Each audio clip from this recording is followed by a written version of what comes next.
Alhamdulillahil wahidil qahhar Al-azizil ghaffaril jabbar Mukawwiril laili fin nahari tadhkiratan liulil qulubi wal absar Ashhadu an la ilaha illallah al-barrur rahim Wa ashhadu anna Muhammadan abduhu wa rasuluh Al-hadi ila siratim mustaqim Allahumma salli wa sallim ala Sayyidina Muhammadin Sayyidil Mursalin wa ala alihi wa ashabihi ajma'in.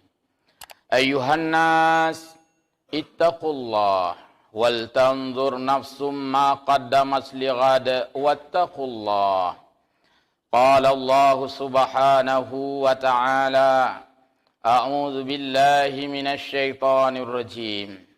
Innamat taubatu 'ala Allahi lilladzina ya'maluna as-su'a bijahalah thumma yatubuna min qarib faulaika yatubullahu 'alaihim wa kana Allahu 'aliman hakima. Sadaqallahul azim. Muslimin muqimis salah, hamba Allah jamaah salat Jumat yang mulia. Selalu kita memuji Allah Azza wa Jalla, zat yang kekal abadi selama-lamanya, tidak diawali dan tidak diakhiri, tidak berkurang dan tidak bertambah. Allah Subhanahu wa Ta'ala, zat yang eksis daiman qaiman abada. Kepada Rasulullah sallallahu alaihi wasallam kita sampaikan salatu wa salama atas tuntunan dan mau'izah beliau, senantiasa memberikan kita tazkirah, memberikan kita peringatan-peringatan terhadap perbuatan yang baik. Beliau berikan kita motivasi untuk kita lakukan terhadap perbuatan-perbuatan yang buruk. Beliau mewanti-wanti kita untuk menghindarkan. Jamaah salat Jumat yang berbahagia. Di dalam kehidupan kita ini, yang namanya kita manusia, tentu saja tidak terlepas dari yang namanya dosa, noda, silap maupun khilaf, amdan kana au sahwan. Adakah itu disengaja atau barangkali lupa yang tidak disengaja. Sebagai manusia biasa yang ghairu maksum illa rasul, kita manusia yang tidak bebas daripada dosa kecuali hanya Rasulullah sallallahu alaihi wasallam, maka senantiasa membutuhkan alokasi waktu yang lebih banyak untuk kita lakukan perbaikan-perbaikan. Baik itu internal korektif, perbaikan di dalam diri kita, maupun eksternal korektif, perbaikan-perbaikan di luar kita. Di luar kita adalah perbaikan keluarga kita, perbaikan lingkungan kita, perbaikan unity kita, perbaikan masyarakat kita, perbaikan bangsa kita. Sementara di dalam diri kita adalah perbaikan hati kita, perbaikan sikap kita, perbaikan perilaku kita, perbaikan tabiah kita. Maka semua kita tidak boleh terlepas dari yang namanya perbaikan-perbaikan. Di dalam kehidupan berbangsa bernegara, di dalam membangun negeri ini, kita sangat sering mendengar kalimat adanya renovasi dan rekonstruksi. Banyak berupaya memberikan dan menempatkan anggaran-anggaran renovasi. Ada anggaran-anggaran perbaikan. Karena untuk memperbaiki sikap tidak membutuhkan anggaran, maka kita hanya membutuhkan waktu. Mari kita anggarkan waktu, tidak perlu anggarkan biaya untuk perbaikan sikap kita. Dalam bahasa agama, perbaikan diri kita, membersihkan diri kita, itulah dalam bahasa taubah. Taubat artinya kembali kepada jalan semula, jalan di mana kita menginjak pertama kali. Kita kembali ke jalan itu. Dan manusia lahir dalam keadaan fitrah, tidak berdosa. Ketika manusia dipengaruhi oleh lingkungan dan juga dipengaruhi oleh bimbingan. Kadang-kadang dia tidak terbimbing, malah terbimbang sesuai dengan lingkungannya. Manusia itu menjadi kotor. Manusia itu menjadi berdebu, terhinggap salah dan khilaf. Maka agama memberikan ruang dan waktu kepada hambanya. Allah memberikan ruang dan waktu kepada kita, yaitu melakukan taubah dalam bentuk renovasi sikap dan renovasi perilaku. Taubat sebagaimana dari kata dasarnya taba, kembali, yang dalam bahasa Aceh wow maksud. Kita sering mendengar seruan-seruan itu wow maksud. Maka taubat adalah wow maksud pada kondisi kita semula dilahirkan. Bagaimana dilahirkan? Dalam keadaan fitrah wow maksud, melakukan perbaikan kembali. Semoga kita bisa merasakan sterilisasi jiwa kita. Muslimin jamaah salat Jumat yang mulia. Kita ingin merujuk firman Allah Subhanahu wa taala. Al-Quran surah An-Nisa ayat 17 dan juga 18.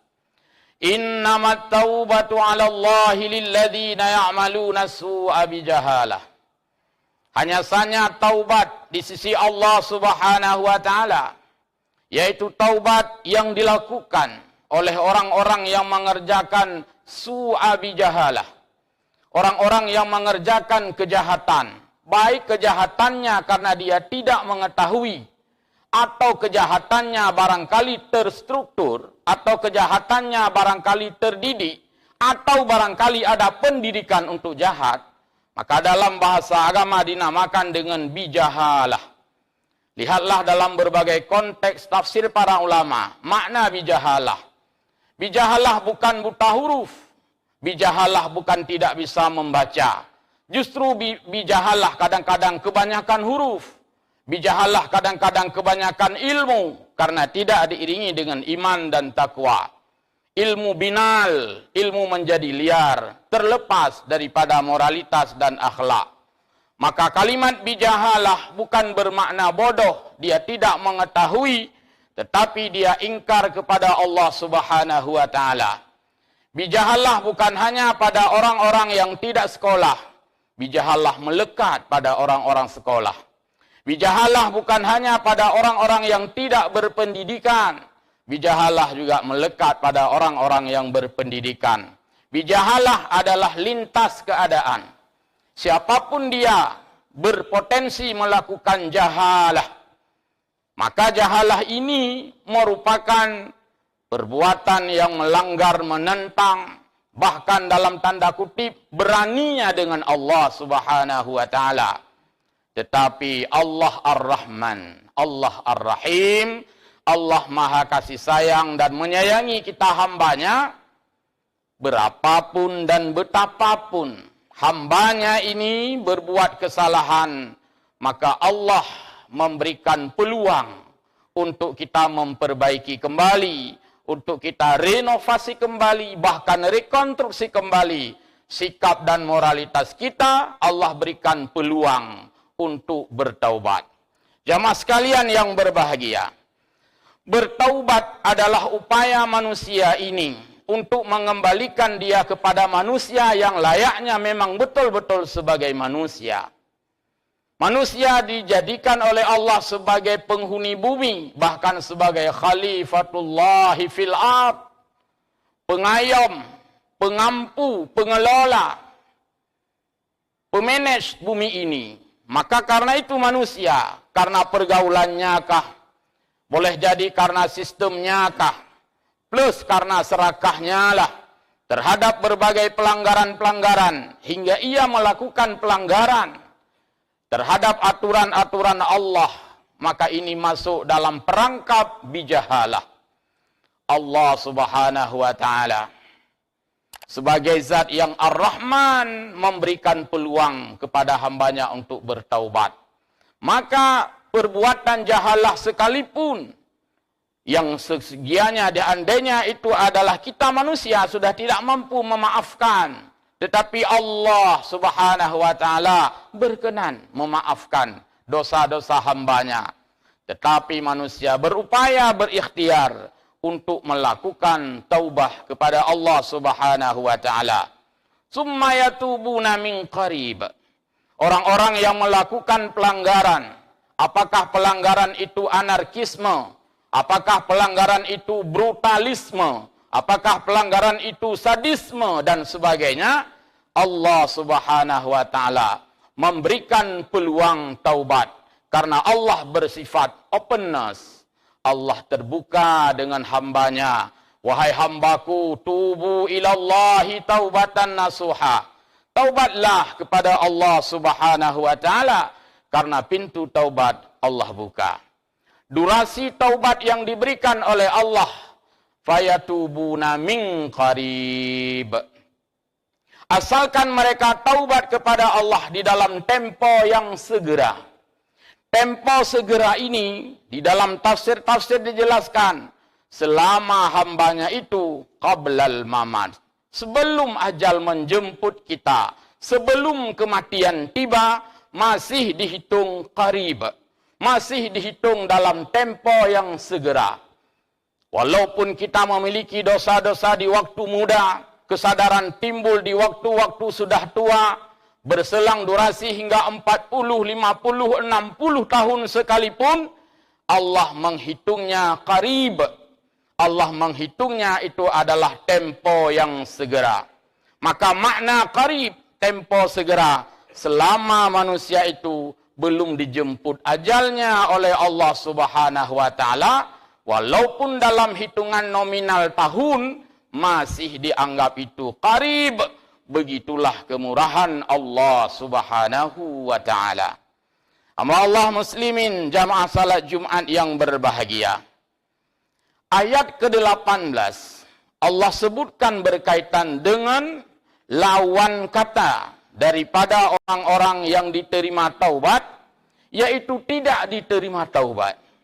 Walaisatit taubatu lilladzina ya'maluna sayyi'at.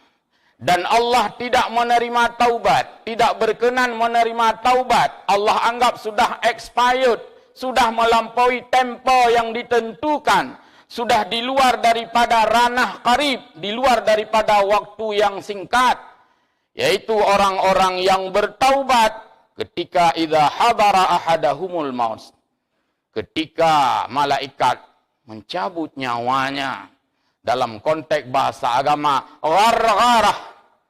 Ghargharah adalah situasi yang ada pada manusia pada saat benar-benar sudah ending, benar-benar sudah berakhir, yang tidak punya kesempatan sedikit pun lagi. Tapi sayang, bukan 1000 sayang, sayang 1.000.000.000 sayang, sayang 1.000.000.000.000 sayang, Allah sudah tidak menerima taubatnya itu. Dan ini adalah pernyataan Allah Subhanahu wa taala. Al-Quran surah An-Nisa ayat 18. Berarti taubat ada yang diterima dan ada yang tidak diterima. Bukan Allah tidak bisa menerima, Allah tidak mau menerima. Tidak ada istilah tidak bisa pada Allah, tetapi Allah mengenal istilah tidak berkenan. Maka orang-orang yang sebelum mati dia bertaubat kepada Allah, Allah berkenan menerima taubatnya. Dan orang-orang yang tiba waktunya ghargharah, maka Allah tidak berkenan menerima taubatnya. Karena segala sesuatu itu ajalim musamma, ada batas. Jadi taubat sesuatu yang limited, ada batas, bukan unlimited, bukan tidak berbatas. Karena ketika kita sudah dicabut nyawa oleh Allah, itu sudah melampaui batas. Karena itu hamba Allah, jamaah salat Jumat yang berbahagia, kita bersyukur kepada Allah Subhanahu wa taala. Kita masih bisa melakukan processing taubat. Kita masih diberikan waktu untuk kembali ke jalan yang benar. Jika kita orang-orang yang kasar, Allah masih memberikan waktu kita kembali ke jalan yang lembut. Jika kita orang-orang yang arogan, Allah masih memberikan kita kembali kepada orang-orang yang sopan. Jika kita orang-orang yang suka maki-maki, Allah masih memberikan kita menjadi orang yang bertasbih. Jika kita orang yang angkuh sombong, Allah masih memberikan kita waktu untuk bertawadhu. Ini makna daripada qablal mamas. Dari bahasa lain, yaitu waktu yang segera kita masih dalam keadaan hidup. Muslimin jamaah salat Jumat yang berbahagia. Itu yang pertama. Allah tidak berkenan menerima taubat ketika orang-orang dicabut nyawa dan dia mengatakan, qala inni tubtul an. Ya Allah, saat inilah, sekaranglah tibanya aku bertaubat kepadamu. Allah sudah tidak berkenan. Mungkin dalam ilustrasi kita, seolah Allah mengatakan, telat tak terkejut lego. Seolah-olah seperti itu. Kenapa anda terlambat? Kenapa anda di luar waktu? Maka sebelum itu tiba, kita merasakan bahwa itu adalah batasan yang Allah tidak berkenan. Dan dia akan mengatakan, ini tubtul an. Kinilah saatnya aku bertaubat. Itu sudah terlambat. Yang kedua, Allah lanjutkan. Walalladzina yamutuna wahum kuffar. Dan Allah tidak berkenan menerima taubat orang-orang yang kuffar. Dalam kitab-kitab disebutkan bahwa disebut dengan tidak diterima taubat oleh Allah, yaitu sebagaimana orang-orang itu melakukan syirik kepada Allah dan pada saat dia mati, saat dia meninggal, saat dia berakhir masih dalam keadaan di luar mukmin.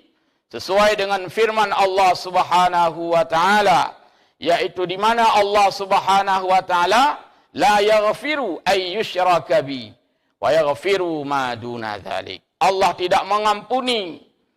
Allah mengampuni dosa selain syirik dan Allah tidak mengampuni dosa yang syirik. Ini ketika seseorang itu berakhir di dalam keadaan syirik.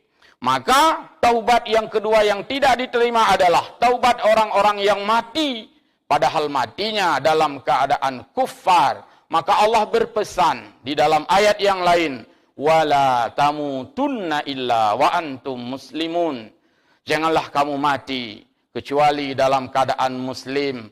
Maksudnya Allah mengajak kita bahwa karena kita semua mati, perhatikan jangan sampai engkau mati pada saat engkau tidak beriman. Karena iman itu fluktuasi. Al-imanu yazidu wa yanqusu. Iman itu bertambah dan iman bisa berkurang. Dan semoga iman tidak keluar.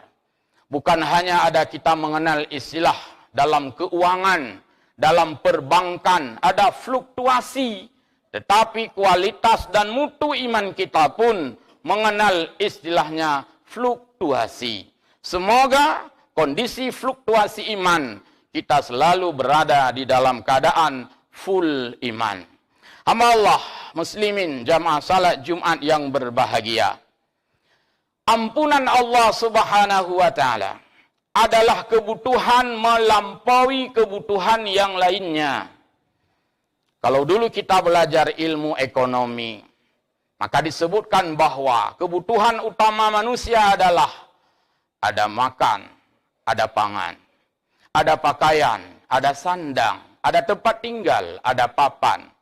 Pangan, sandang, papan. Itu tri kebutuhan yang paling mendasar bagi manusia. Tetapi di atas kebutuhan pangan, sandang, dan papan, ternyata di dalam konteks ampunan, justru jauh lebih penting lagi. Yang dibutuhkan adalah ampunan Allah Subhanahu wa ta'ala. Kalau butuh pangan, butuh makan, itu hanya selama masih hidup. Ketika sudah meninggal, sudah tidak butuh. Kalau butuh pakaian, itu pun selagi masih hidup. Kalau sudah meninggal, sudah tidak butuh. Butuh tempat tinggal. Rumah yang mewah itu pun selagi masih hidup. Dan tidak butuh ketika meninggal. Demikian kebutuhan yang lainnya. Tetapi ada satu kebutuhan. Lintas keadaan. Lintas situasi. Lintas usia. Lintas jenis kelamin. Dan lintas daripada keberadaan kita. Mau dimanapun juga. lintas hidup dan lintas mati. Hamba Allah, jamaah sekalian yang mulia, kita sering membacakan doa. Biasanya pada selepas salat jenazah, kita disunatkan membaca doa mendoakan mayat. Allahumma ghafir li hayyina wa mayyitina wa syahidina wa ghaibina wa saghirina wa kabirina wa zakarina wa unsana. Jadi kalimat yang berpasang-pasang disusun. Yang pertama, Allahumma ghafir li hayyina wa mayyitina. Ya Allah, ampunilah kami hidup dan juga mati. Berarti kebutuhan ampunan adalah kebutuhan di waktu hidup dan kebutuhan pada saat sudah meninggal. Sementara makanan hanya butuh di waktu masih hidup. Wa syahidina wa ghaibina. Ya Allah, ampunilah kami berada di tempat yang dekat atau berada di tempat yang jauh. Sampai-sampai ada di dalam syariat kita salat jenazah yang gaib, yang jauh. Karena orang jauh pun butuh daripada dukungan doa kita. Dan kita mohon kepada Allah agar diampuni. Berarti ampunan Allah dibutuhkan oleh orang yang dekat dan jauh. Mungkin kalau hal-hal lain hanya diperlukan untuk orang yang dekat. Ketika kita melakukan hajatan, biasanya kita mengundang orang yang dekat-dekat saja, supaya tidak merepotkan. Tetapi untuk kita berdoa, lintas domisili. Mendoakan saudara kita di Palestina, mendoakan saudara kita yang sudah meninggal di mana-mana, tidak mengenal teritorial, tidak mengenal batas, dan tidak mengenal wilayah-wilayah dalam bentuk global, atau dalam bentuk peta dan denah. Tapi dia itu lintas daerah, lintas peta. Kemudian kita mohon kepada Allah Subhanahu wa taala, wa zakarina wa unsana. Ya Allah, ampunilah kami, apakah itu kami laki-laki atau kami perempuan. Dua jenis kelamin, dua-duanya sama membutuhkan ampunan. Dan tidak sama dengan kebutuhan-kebutuhan yang lain. Mungkin kalau kebutuhan lain didominasi oleh perempuan, kebutuhan bunga dan keindahan didominasi oleh perempuan, jarang disukai oleh laki-laki. Demikian kebutuhan baten, ciun, bibir raya, abak jaro, mungkin disukai oleh laki-laki, tidak disukai oleh kaum perempuan. Tapi ampunan disukai, dibutuhkan oleh lintas kelamin. Wa zakarina wa unsana. Kemudian dilanjutkan lagi dengan wasaghirina wa kabirina. Ya Allah, ampunilah kami, apakah kami masih kecil, masih muda, masih kuat, masih hebat, masih tegap, atau kami sudah tua, sudah melemah, sudah pikun. Maka ini sama-sama kita butuhkan ampunan Allah Subhanahu wa taala, yang tentu betul-betul berbeda dengan kebutuhan yang lain. Banyak ketika kita di waktu muda butuh, di waktu tua sudah tidak butuh. Atau kadang-kadang di waktu tua kita butuh, pada saat muda kita belum butuh. Ketika tua kita butuh tongkat, butuh kacamata, tapi tidak ketika muda. Ada juga ketika muda kita butuh, pada saat sudah tua, sudah tidak butuh. Hebat sekali kenderaan barangkali, kita sudah tidak sanggup untuk mengendarainya. Hebat sekali rumah barangkali, kita sudah tidak sanggup untuk merawatnya. Dulu ketika kita muda, bermegah-megah. Ketika tua, kamu fe-fe, kamu kreh-kreh, sudah tidak butuh. Makanan-makanan yang keras enak digigit, kita butuh di waktu muda. Sudah tidak butuh di waktu tua. Tapi ampunan Allah Subhanahu wa ta'ala dibutuhkan oleh orang tua, dibutuhkan oleh orang muda, dibutuhkan oleh orang yang berhadir, dibutuhkan oleh orang yang gaib, dibutuhkan oleh anak-anak, dibutuhkan oleh orang dewasa, dibutuhkan oleh orang yang hidup bahkan sampai kita mati. Maka kebutuhan ampunan Allah adalah menempati ranking yang pertama dari seluruh kebutuhan-kebutuhan yang lain. Semoga melalui prosesi taubat kepada Allah Subhanahu wa taala kita dapatkan ampunan Allah Subhanahu wa taala, karena ampunan adalah kebutuhan yang segala-galanya dan lintas segala-galanya. Mudah-mudahan Allah memberikan kita petunjuk dan inayahnya dalam segala aktivitas kita. Amin ya rabbal alamin. Barakallahu li wa lakum fil Qur'anil azim wa nafa'ani wa iyyakum bima fihi minal ayati wadh-dhikril hakim wa taqabbala minni wa minkum tilawatahu innahu huwas sami'ul alim.